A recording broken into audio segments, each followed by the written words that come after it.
How to add or change your bio on Google Maps profile. Hello guys, so all what you have to do is so simple and easy. Just go to Google Maps. As you can see, this is the home page. Now go to the top corner right here and click on your profile picture.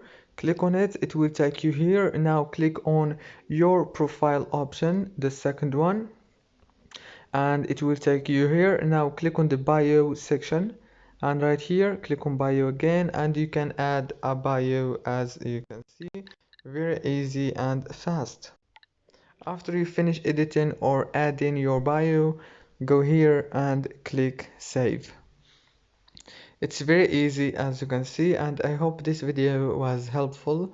Please don't forget to like and subscribe, and see you later.